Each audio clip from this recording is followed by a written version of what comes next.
Chers compatriotes, je me réjouis de pouvoir vous parler en ce moment particulier où nous voyons qu'au fur et à mesure que nous nous rapprochons de l'élection présidentielle, en ce moment nous sommes à 12 mois de l'élection présidentielle, de nombreuses manœuvres se déroulent devant vous qui ne sont pas nouvelles, mais qui sont particulières et qui doivent attirer notre attention parce que l'élection présidentielle à venir n'est pas une élection comme les autres. C'est une élection qui intervient à un moment où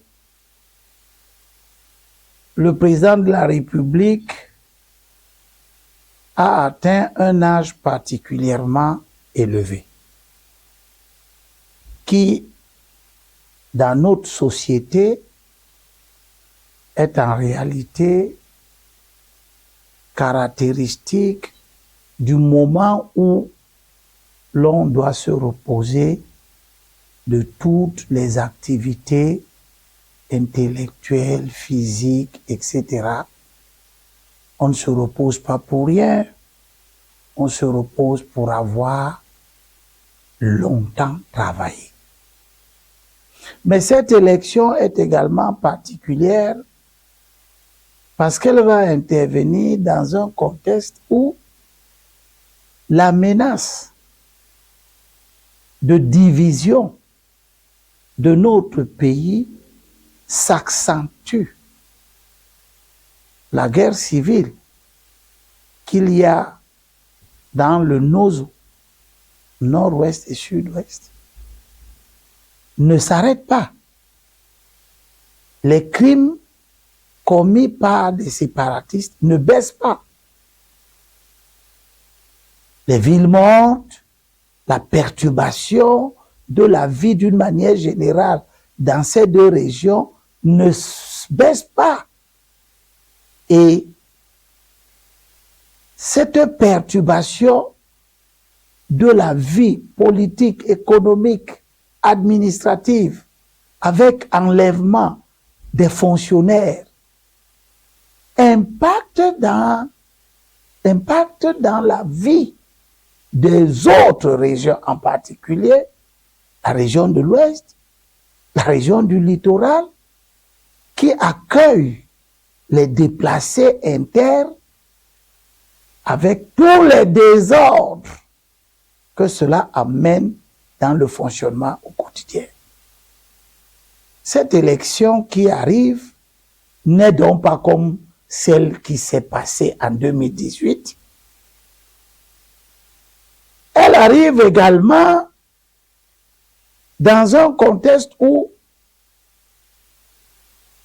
des personnalités politiques,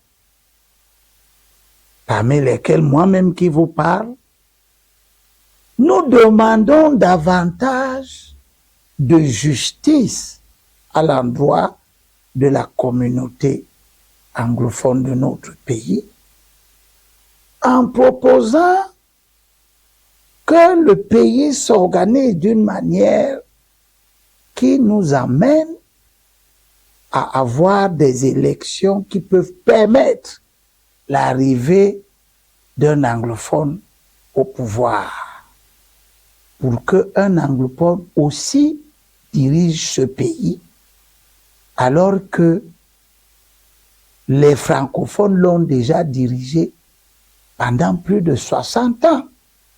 Si j'ajoute la période du Premier ministre Mbida jusqu'à l'avènement des indépendances en 1960 avec le premier président Amadou Ahidjo, l'histoire, vous la connaissez. Je voudrais donc vous remercier de l'attention que vous pouvez accorder à cette communication qui prend un caractère particulier parce que vous n'ignorez pas que j'appartiens à la catégorie des gens qui souhaitent que notre pays connaisse l'alternance politique. Je voudrais, avant d'entrer dans l'essentiel de cette communication, vous faire savoir que, à mon avis, le président Biya a travaillé, il a eu une volonté politique, personne ne peut en douter, il a donné très certainement le meilleur de lui-même,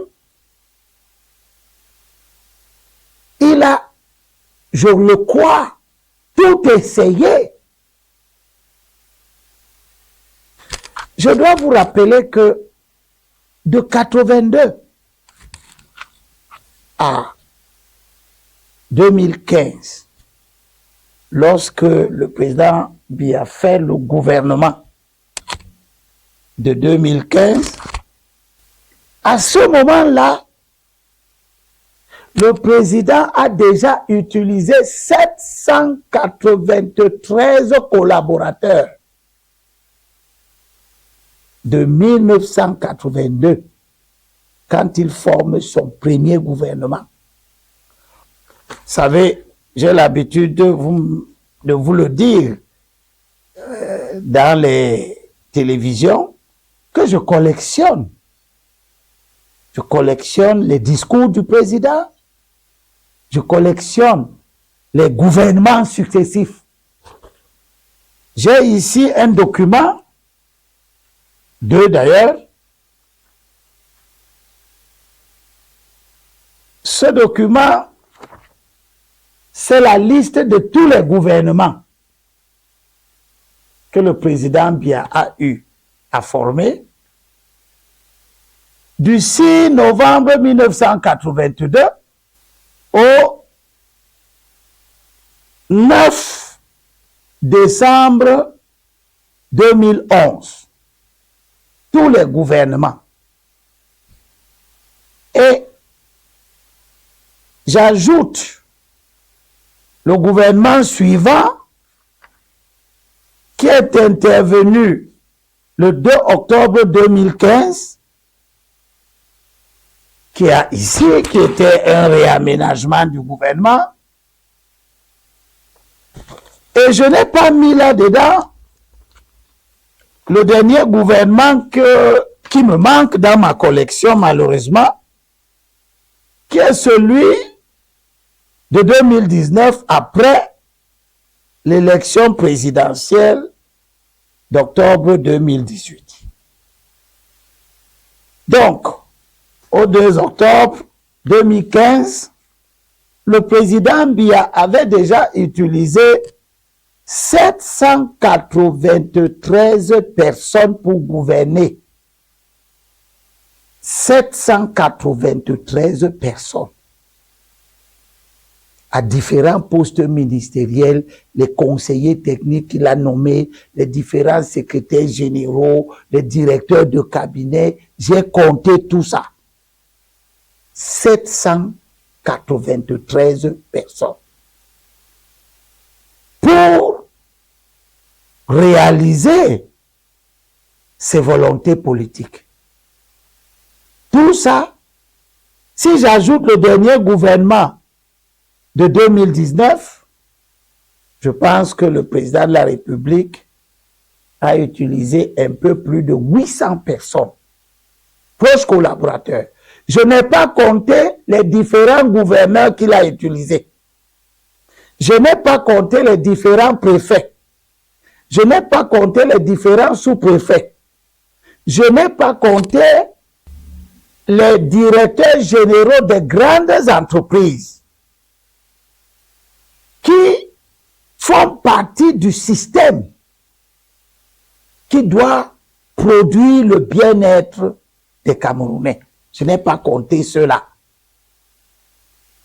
J'ai compté exclusivement ceux qui avaient des postures politiques, c'est-à-dire les ministres, les secrétaires d'État et les secrétaires généraux à la présidence, le directeur de cabinet et les conseillers techniques.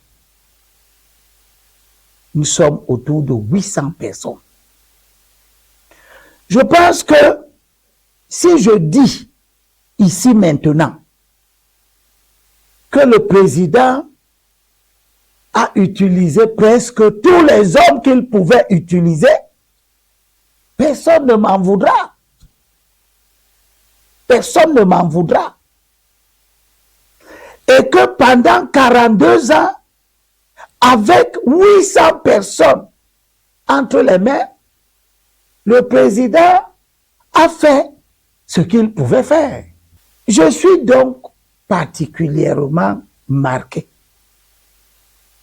par le type de comportement que je vois nos compatriotes qui se réclament du président produire devant nous tous. Au moment où des actes précis sont posés par le président, des actes que ceux qui se réclament de lui semblent ignorer, dans le seul but d'installer le pays dans un climat de propagande sans fin, où on veut réduire la question du président Biya à ce qu'ils appellent les acquis. Ils ne parlent pas du bilan, ils parlent des acquis. On nous cite le multipartisme, on nous cite la prolifération des organes de presse, on nous cite la multiplication des élections de toutes sortes, etc., etc. Mais le président Biya, tous ceux qui parlent, tous les flagonneurs qui vont occuper la scène dans les jours à venir,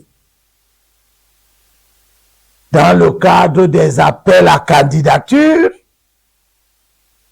tous ces gens-là ne disent pas des choses précises que le président fait et qui rendent compte de l'idée qui se fait lui-même de sa longue carrière politique.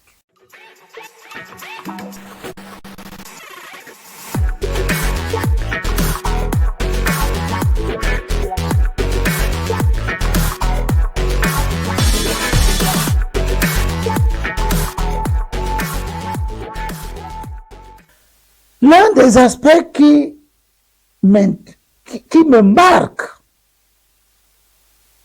c'est la distance que le président prend de plus en plus avec ses collaborateurs, qu'il a lui-même nommés, avec lesquels il ne s'assoit plus pour travailler. Cette année qui se termine, vous n'avez pas souvenance d'un conseil de ministres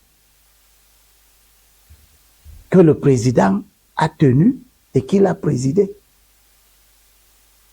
Mais le conseil de ministres n'est pas une vue de l'esprit. Le conseil de ministres est évoqué dans la Constitution, dans l'article 10 de la Constitution. On dit, alinéa 1er, le président de la République nomme le Premier ministre et sur proposition de celui-ci, les autres membres du gouvernement.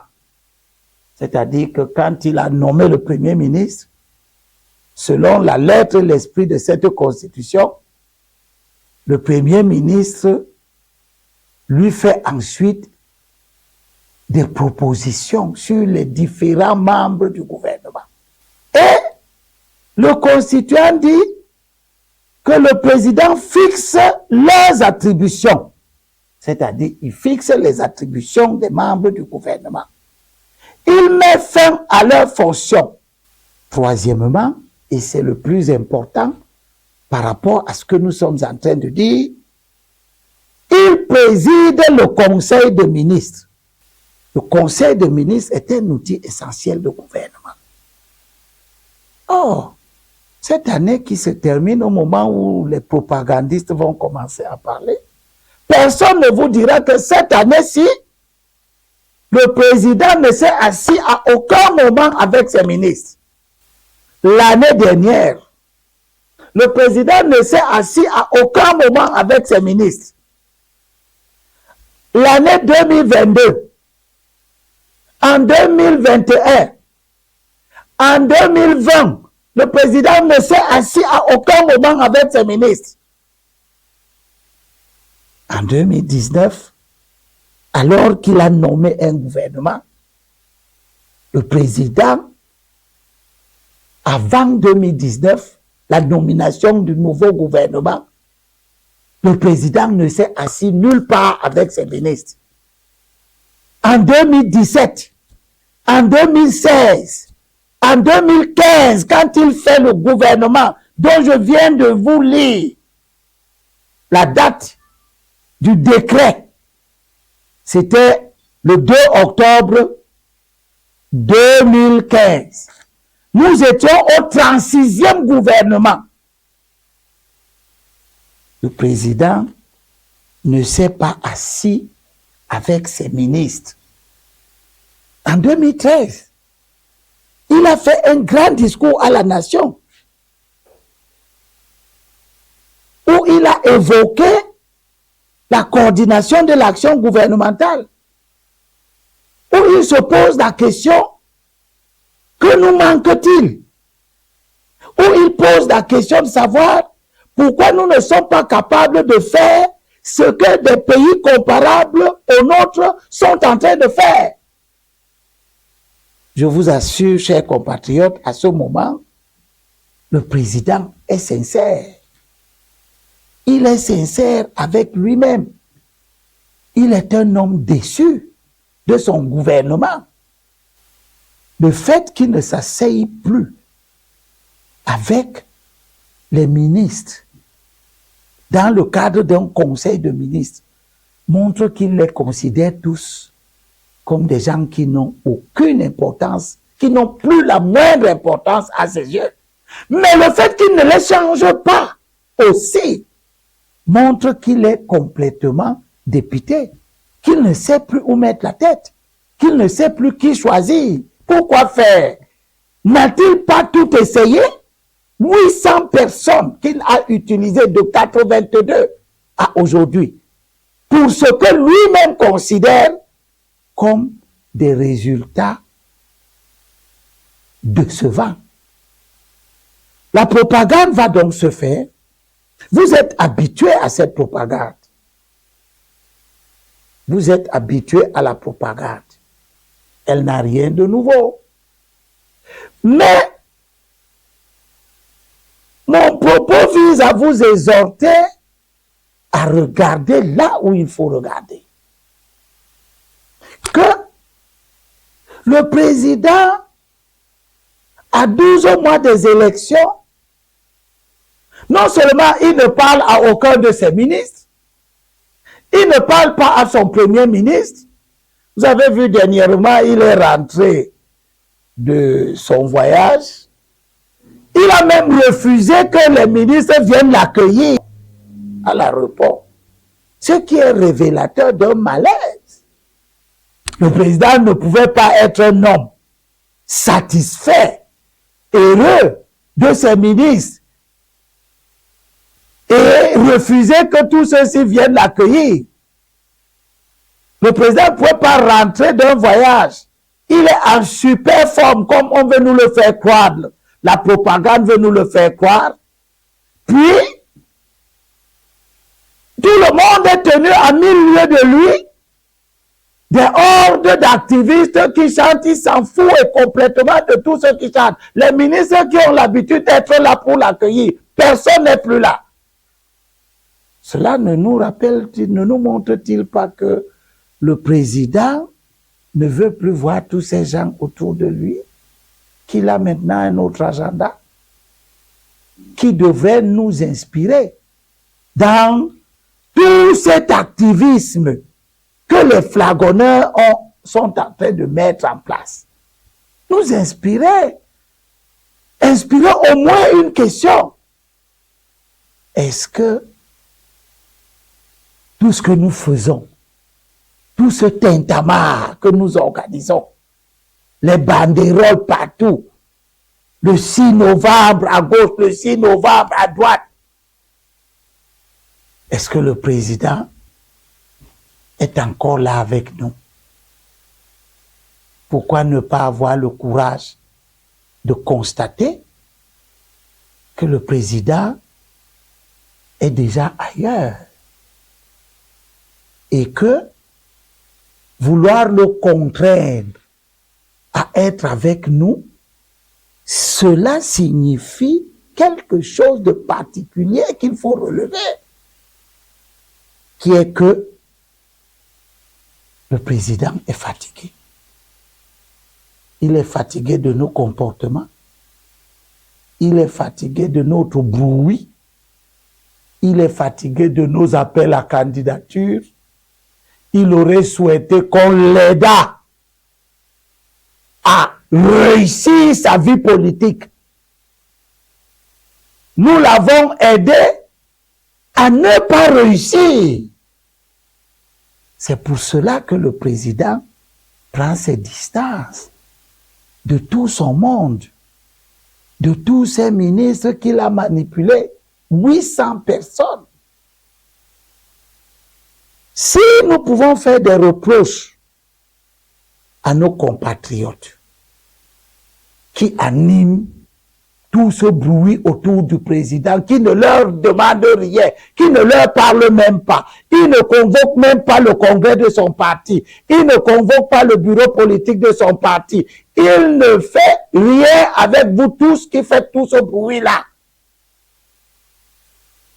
Nous devons néanmoins dire que nous qui aspirons à l'alternance, nous devons avoir un comportement bien précis. Au moment où tous les signes d'épuisement de ce régime sont là, qu'est-ce que nous on fait pour cristalliser sur nous l'espoir de nos compatriotes, les amener à accepter que le temps de ce régime est révolu? Parce que, comme le dit la Bible, dans l'Ecclésiaste, chaque chose a un temps. Le président a un temps. Que vous le veuillez ou non, le président a un temps. Que lui-même le veuille ou non, le président a un temps. Ce que le président est en train de faire donne l'impression que il veut que tout s'effondre avec son départ.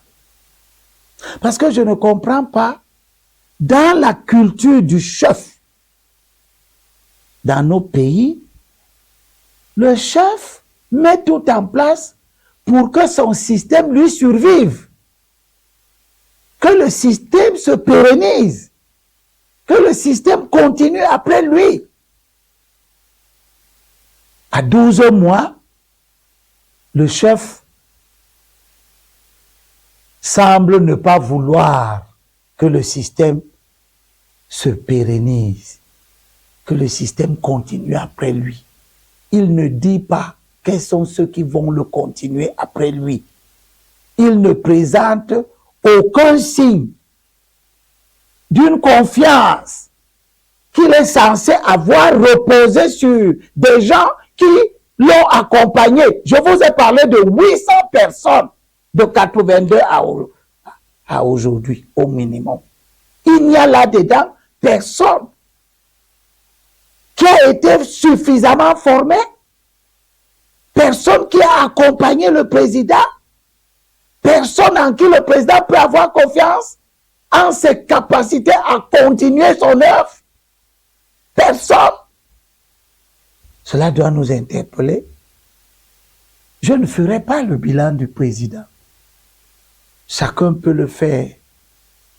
Pour moi, le président, en 42 ans, nous a donné un pays que beaucoup de pays comparables au nôtre sont en train de dépasser. En 42 ans, il était temps que le président mette en place, dans son propre système, dans son camp, les conditions de la survivance de son ère.